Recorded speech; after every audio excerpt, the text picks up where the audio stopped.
पिंजरे में कैद ख्वाब। वो खिड़की के पास खड़ी थी।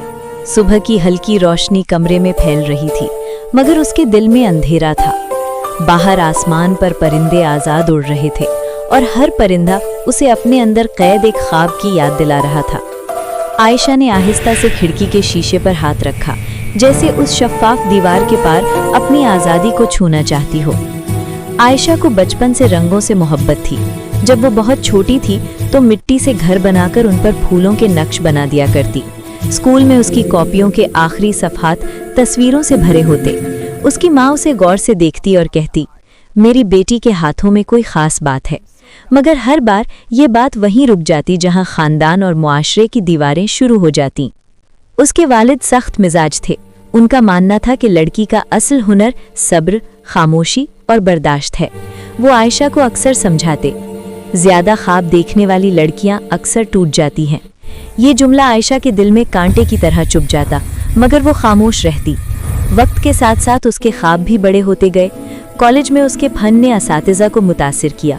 आर्ट रूम में वो घंटों खोई रहती। रंग उससे बातें करते थे, कैनवस उसके दुख सुन लेता था।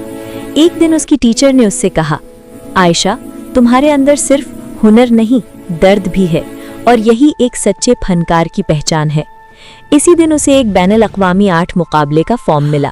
ये उसकी ज़िंदगी का सबसे अहम मौका था। वो सारी रात जागकर फॉर्म भरती रही, जैसे हर लफ्ज़ के साथ अपने दिल की धड़कन लिख रही हो। मगर अगले दिन घर में वही हुआ जिसका उसे डर था।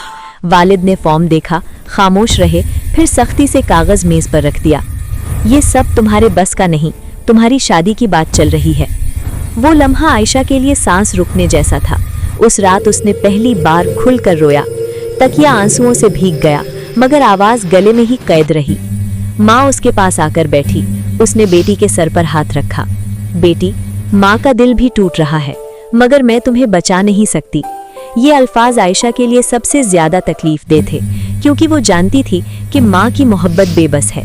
दिन गुजरते गए। आयशा ने खुद को समझाना शुरू कर दिया कि शायद ख्वाब देखना ही उसकी गलती थी। उसने अपनी तस्वीरें संदूक में बंद कर दी। हर तस्वीर बंद करते वक्त उसे यूं लगता जैसे वो अपने दिल के किसी हिस्से को दफना रही हो। शादी का दिन आया। मेहंदी, गहना, मुस्कुराहटें, मगर सब मसनूई। आईने में देखकर उसने खुद से पूछा, क्या ये मैं हूँ? दुल्हन के लिबास में वो एक कैदी लग रही थी, जिसका पिंजरा सोने का था। ससुराल में जिंदगी एक तरतीब में ढल गई।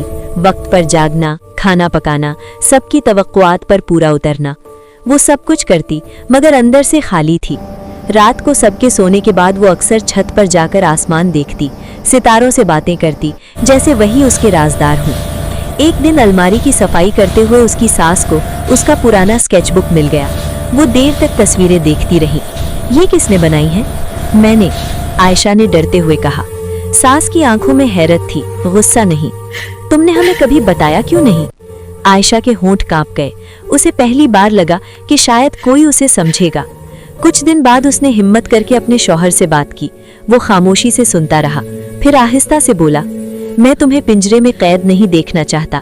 अगर ये तुम्हारी पहचान है तो इसे मत छोड़ो। ये जुमला आयशा के लिए जिंदगी की सबसे बड़ी इजाजत थी। उसने दोबारा पेंसिल उठाई। शुरू में हाथ कांपते थे, मगर दिल मुतमईन था। उसने घर बैठे ऑनलाइन क्लासेस शुरू की, अपनी तस्वीरें सोशल मीडिया पर शेयर की। हर लाइक, हर मुस्बत तबसरा उसके हौसले को मजबूत करता गया। एक दिन एक मारूफ गैलरी से पैगाम आया। वो कई मिनट तक स्क्रीन को देखती रही, यकीन नहीं आ रहा था। नुमाइश के दिन जब उसने अपनी तस्वीर दीवार पर लगी देखी तो उसे लगा जैसे उसका दिल आज़ाद हो गया हो। उसने खिड़की खोली, हवा अंदर आई। उसने आंखें बंद करके गहरी सांस ली। आज वो जान चुकी थी कि ख्वाब कभी मर नहीं जाते। वो सिर्फ वक्त मांगते हैं, हिम्मत मांगते हैं और थोड़ा सा यकीन। आयशा अब जानती थी कि हर पिंजरा लोहे का नहीं होता, कुछ पिंजरे सोच के होते हैं, और जब सोच आज़ाद हो जाए तो परवाज़ खुद ब खुद शुरू हो जाती है।